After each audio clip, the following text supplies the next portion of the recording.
Hello everyone, मैं Naeem Khan, assistant professor in geography, new professor academy YouTube channel पर आप सभी व्यूअर्स का बहुत बहुत स्वागत करता हूं।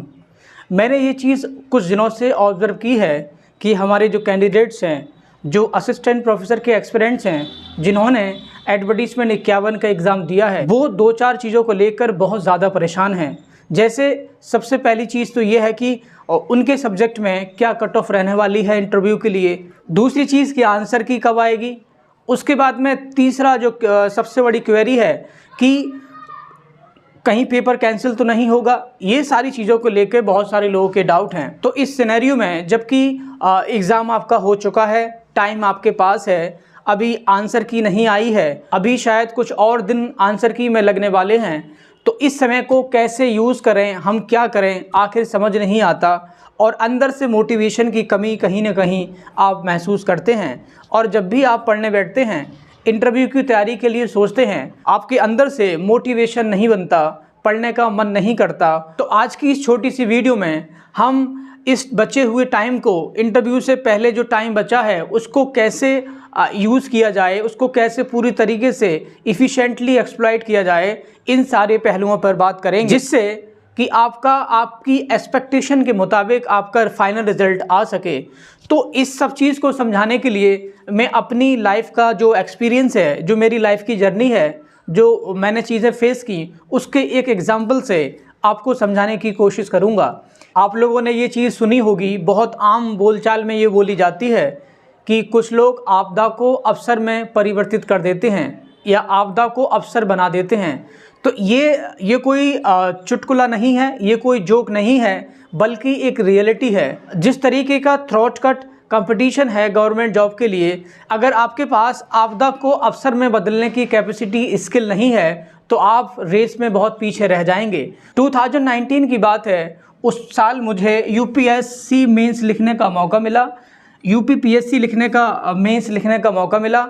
और उसके बाद में मैंने एडवर्टीजमेंट 47 का भी इंटरव्यू 2019 में दिया था, और उसके साथ साथ उस समय जो पीजीटी का इंटरव्यू था वो भी मैंने दिया था।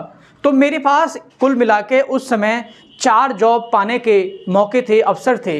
लेकिन अनफॉर्चुनेटली हुआ ये कि मेरा यूपीएससी में इंटरव्यू कॉल नहीं आया और ना ही यूपीपीएससी में इंटरव्यू कॉल आया। एडवर्टीजमेंट 47 में मैंने इंटरव्यू दिया, यहाँ पर 1 नंबर कम रहने की वजह से मेरा सिलेक्शन नहीं हो सका, और पीजीटी में 5 गोले गलत भरने के कारण मेरा सिलेक्शन नहीं हो सका, जबकि इंटरव्यू मैंने यहाँ पे दिया था। तो इस तरीके से मेरे पास 2019 में 4 ऐसे मौके थे जहाँ पर किसी एक जॉब में सिलेक्शन होने के चांसेस थे। बहुत ज़्यादा उम्मीद भी थी कि शायद कहीं इसमें मेरा बहुत अच्छा स्कोर था एडवर्टीजमेंट 47 में, तो शायद सिलेक्शन किसी एक जॉब में हो जाए। जैसे जैसे 2019 एंड होता चला गया, वैसे वैसे इनके रिजल्ट्स आते रहे। मुझे 2019 के एंड तक 4 बहुत बड़े सेटबैक लगे, 4 बहुत बड़ी फेलियर थी जो मैंने फेस की। उसके बाद में 4 फेलियर के बाद में काफ़ी दिनों तक मैं विचार करता रहा कि कहाँ मुझसे गलती हुई है। ये 4 बड़ी फेलियर के साथ साथ एक सेटबैक मुझे और मिला। उसके 6 महीने बाद मेरी जो जीआरएफ की फेलोशिप थी वो भी ख़त्म होने वाली थी, उसके 5 साल पूरे होने वाले थे। लेकिन अनफॉर्चुनेटली उसी समय क्या हुआ, जैसे आपको मालूम है 2020 के स्टार्टिंग से ही फेब के आसपास से कोविड-19 के केसेस आने शुरू हुए सारी दुनिया में, और मार्च आते आते तक इंडिया में कोरोना की गाइडलाइंस जारी हुई और लॉकडाउन लगने शुरू हुए। तो उस समय जैसे ही कोविड-19 के लॉकडाउन शुरू हुए, उस समय सोशल गैदरिंग पर और बाहरी मूवमेंट पर बहुत सख्त पाबंदी थी। तो ऐसे माहौल में, ऐसी कंडीशन में किसी भी कम्पिटिटिव एग्ज़ाम का होना या नए एडवर्टीजमेंट के आना ऑलमोस्ट नामुमकिन था। तो एक बहुत नेगेटिव सा माहौल हो गया था कि पता नहीं अब वैकेंसी कब आएंगी, कितने साल बाद आएंगी। दूर दूर तक एडवर्टीजमेंट आने की या एग्ज़ाम होने की कोई भी उम्मीद नज़र नहीं आती थी। एक बहुत नेगेटिव माहौल था। एक्चुअली हम जब पढ़ना हम कब स्टार्ट करते हैं, जब हमारे पास कोई टारगेट होता है या हमें मालूम हो कि कोई एग्ज़ाम आने वाला है, इतना समय बचा है और हमें ये तैयारी करनी है। जैसे जैसे टाइम आपके एग्ज़ाम का पास में आता है, आपका टारगेट सामने आता है, वैसे वैसे आपकी तैयारी का जो रिदम है, जो फ्लो है, वो और बेहतर होता चला जाता है। लेकिन ऐसे दौर में जहां कुछ भी पता ना हो, सब कुछ अनसर्टेन है कि कब तक कोविड-19 का ये लॉकडाउन चलेगा, पता नहीं 1 साल तक या 2 साल तक, और पता नहीं कब तक एग्ज़ाम हो पाएंगे, और कोई भी वैकेंसी उस समय कोई भी वैकेंसी का एडवर्टीजमेंट उस समय पेंडिंग में नहीं था। ज़्यादातर कैंडिडेट्स ने जो भी गवर्नमेंट जॉब की तैयारी करते थे, उन्होंने अपनी कॉपी किताबें नोट्स सारे बांध के रख दिए। उन्होंने अंदर से उनके पढ़ने का मोटिवेशन नहीं आता था, तो उन्होंने सोचा कि ये सारी चीज़ें चली जाएंगी, जब वैकेंसीज़ आना शुरू होंगी तब हम पढ़ाई शुरू करेंगे। लेकिन मेरे अंदर एक बहुत बड़ा चेंज आया।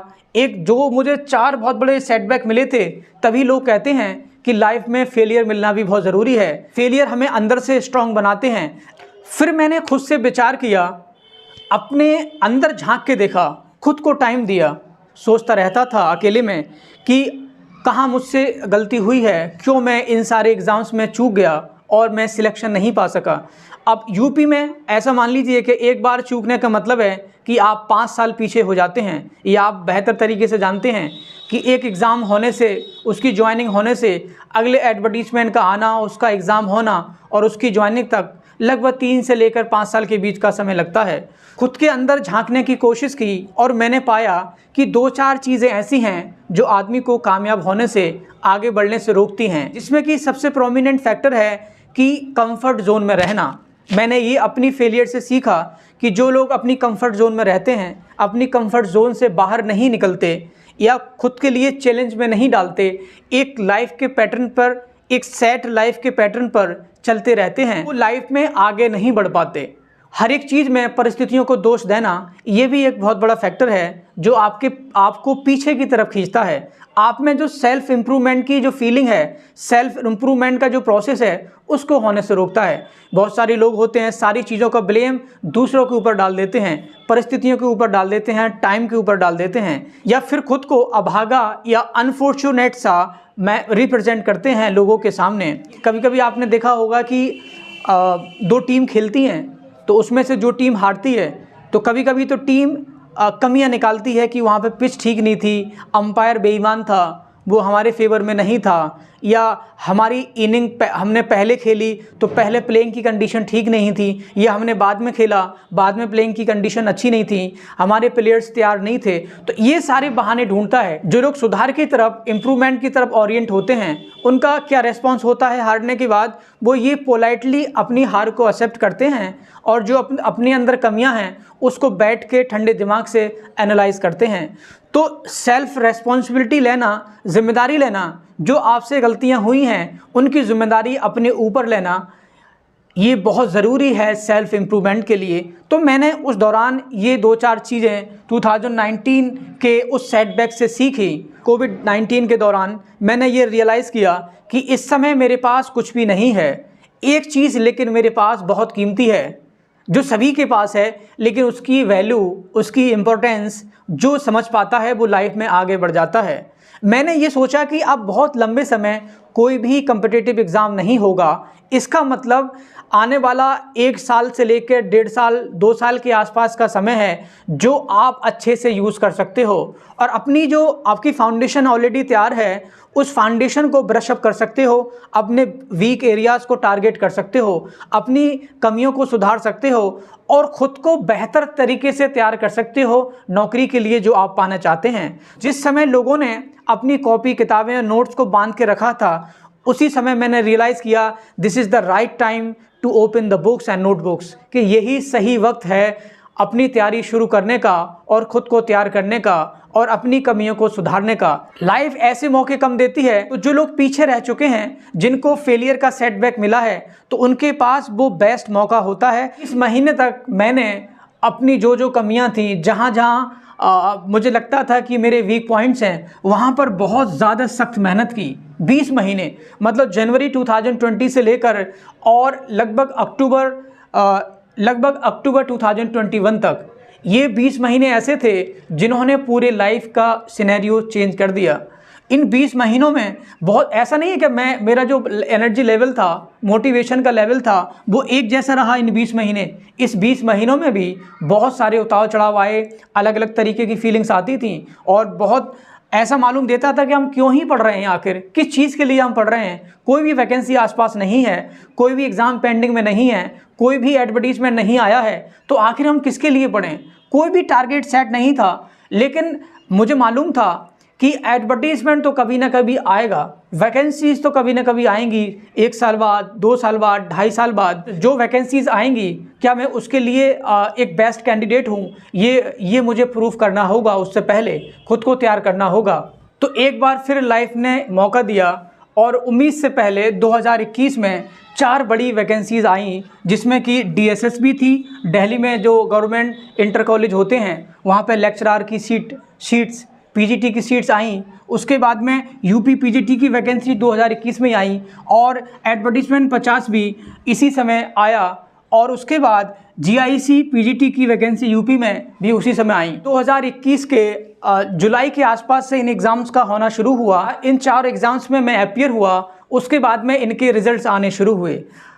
इनके जब रिज़ल्ट्स आना शुरू हुए तब मुझे रियलाइज़ हुआ कि कितना इम्पोर्टेंट है लाइफ में अपने समय का सही यूटिलाइजेशन करना और उस समय मेहनत करना जिस समय सारे लोग नहीं मेहनत कर रहे हैं, वो आपको आगे लेके जाता है।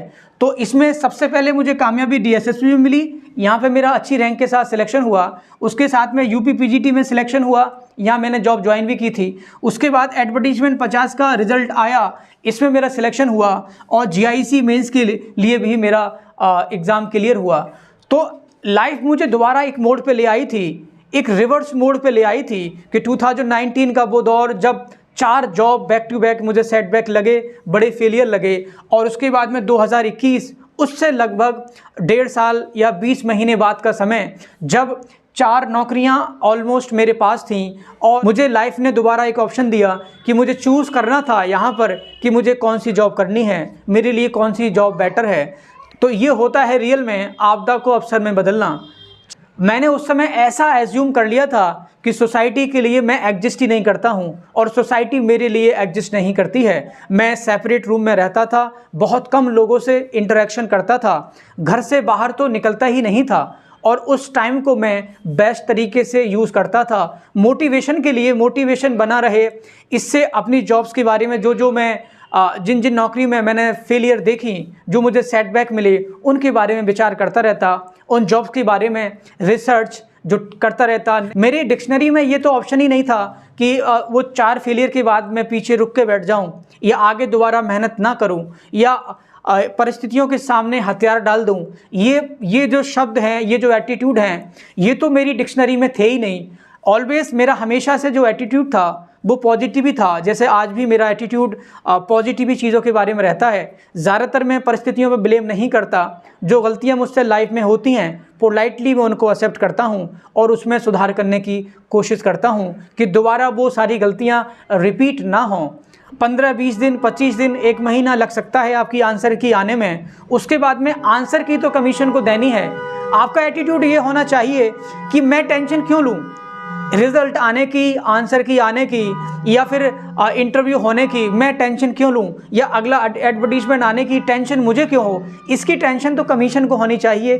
कमीशन के जो चेयरपर्सन हैं, कमीशन के जो मेंबर्स हैं, उनको नींद नहीं आनी चाहिए कि पेपर में जो धांधली की एलिगेशन है उनकी इंक्वायरी करनी है। तो प्रूफ ऑफ बर्डन कमीशन के ऊपर है कि उनको खुद को सही साबित करना है और जैसे जैसे टाइम गुजरेगा उनके ऊपर इसका प्रेशर आएगा, क्योंकि रिजल्ट देने की जिम्मेदारी उनकी है ना कि आपकी। आप तो ड्राइविंग सीट पे नहीं हैं, आप तो बस में सीट पे बैठे हैं, आपको अपना काम करते रहना है।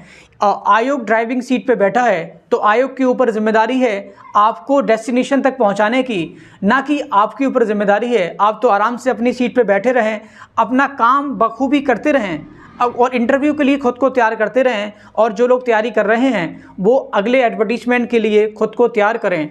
एडवर्टीजमेंट का वेट करना कि एडवर्टीजमेंट आएगा जब हम तैयारी करेंगे, इंटरव्यू का रिजल्ट आएगा जब इंटरव्यू की तैयारी करेंगे, ये आपको पीछे की तरफ चीज़ें लेके जाती हैं। इससे रेस में आप और लोगों से पीछे चले जाते हैं। आप मेरी कंडीशन को समझिए, जिस परिस्थितियों में मैंने तैयारी की तो उस समय तो कुछ भी दूर दूर तक नज़र नहीं आता था, लेकिन अभी तो कुछ ऐसी कंडीशन नहीं है। अभी तो 15 दिन, 20 दिन, 1 महीने के बाद कमीशन को रिजल्ट देना ही है। तो इससे जो भी मैंने अपनी लाइफ की स्ट्रगल आपके साथ शेयर की, तो शायद आपको कुछ मोटिवेशन मिले, आप इससे कुछ सीख सकते हैं और अपनी लाइफ को और रीओरिएंट कर सकते हैं। तो आज की वीडियो में यही सारी बातें करनी थी। अगर वीडियो आपको पसंद आई हो तो लाइक करें और चैनल को सब्सक्राइब करें। Thank you for watching.